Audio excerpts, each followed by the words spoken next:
MPSC clerk typist एक्झाममध्ये विचारलेला प्रश्न बघा. वर्गमुळात दिलेला आहे 49 आणि छेदात दिलेला आहे 1 अधिक वर्गमुळात 41 वजा 17 प्लस वर्गमुळात 64 याचं उत्तर किती येईल? बघा, अशा प्रकारचं गणित कसं सोडवायचं? तर पहिले मी गणिताची मांडणी करतो म्हणजे तुम्हाला काही गोष्टी क्लिअर होतील.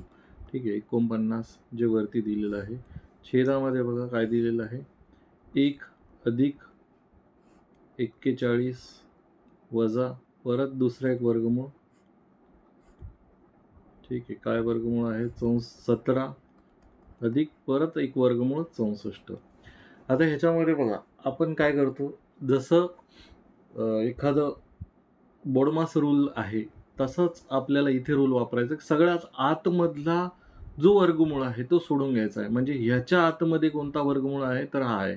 ह्याच्या आतमध्ये हा वर्गमूळ आहे, त्याच्या आतमध्ये हा वर्गमूळ आहे. मग सगळ्यात आतमधला वर्गमूळ सगळ्यात आधी सोडून घ्यायचा. तर वर्गमुळातला 64, पहिले तर वरचं 49 वर्गमुळाच्या बाहेर काढायचं असेल तर आपण सरळ सरळ लिहू शकतो की 7 आहे. ठीक आहे, कारण की हा 7चा वर्ग आहे 49. मग त्याला वर्गमुळातून बाहेर काढताना 7 येईल. मग वर्गमुळातले 64 मी जर बाहेर काढले तर ते फक्त 8 राहतील, कारण की 8चा वर्ग किती आहे? 64. प्लस हे किती आहे? तर हा बाहेरचा वर्गमूळ बघा, हा बाहेरचा वर्गमूळ, याला वर्गमुळाच्या बाहेर काढल्यानंतर फक्त 8 राहतो. मग हा प्लसचं चिन्ह आहे, जशाला तसा ठेवला, हा 17 इथे होता. मग आता ह्या वर्गमुळाला सोडून बघू. 17 प्लस 8 किती होतात? वर्गमुळातले 25 होतील. मग आता याची किंमत किती आलेली आहे? वर्गमुळातला 25. मग वर्गमुळातला 25, मग वर्गमूळ हा कोणत्या संख्येची वर्ग आहे? 25.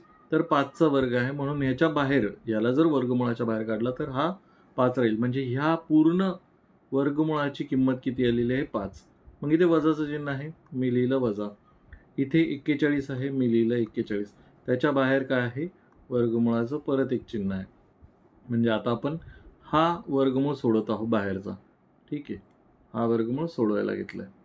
मग आता काय राहिलं? 41 मधनं 5 वजा केले, 41 मधनं 5 वजा केले तर वर्गमुळात, आता हे वर्गमुळात आहे, सेम वर्गमुळात आहे, मग यांची डायरेक्ट वजाबाकी करू शकतो आपण. राहतील किती? 36.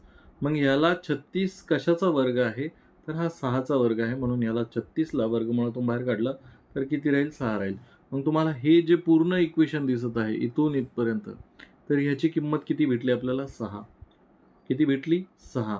मग आता ही 6, आता हे बघा, ह्या पूर्ण याची किंमत किती? 6.